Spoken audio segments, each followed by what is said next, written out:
Hello నమస్తే, welcome to universal today. నేను మీ anchor Soumya. రానున్న సార్వత్రిక ఎన్నికల నాటికి మహిళా రిజర్వేషన్లు అమలవుతాయని, దీంతో మన రాజ్యాంగం మరింత బలోపేతం అవుతుందని ప్రధాని నరేంద్ర మోడీ వెల్లడించారు.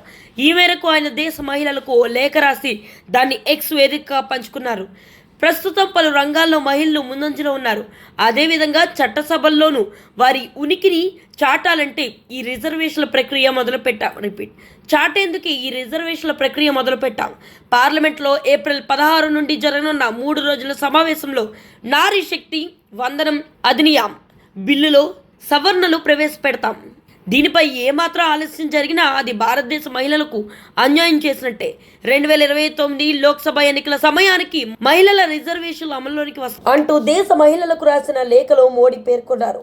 భారతదేశ కుమార్తెలు వారి హక్కుల కోసం జీవితాంతం వేచి చూడడం సబబు కాదు. చట్టసభల్లో వారి గొంతుకును గట్టిగా వినిపించే సమయం వచ్చింది. దీంతో ప్రజాస్వామ్యం కూడా దృఢంగా మారనుంది. జరగబోయే పార్లమెంట్ సమావేశానికి రాజ్యాంగ సవరణ ఆమోదం కోసం దేశ నలుమూలలో ఉన్న కోట్లాది మంది మహిళల ఆశీస్సులు కోరుకుంటున్నాం.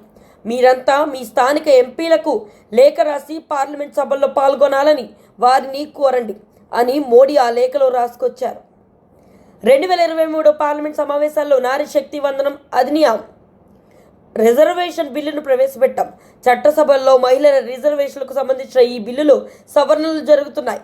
లోక్సభలో 1/3 వంతు సీట్లను మహిళలకు కేటాయించాలని నిర్ణయించాం. అంటే మొత్తం 816 లోక్సభ స్థానాల్లో మహిళలకు దాదాపుగా 273 సీట్లు కేటాయించేలా చట్టాల్లో సవరణలు చేస్తున్నాం.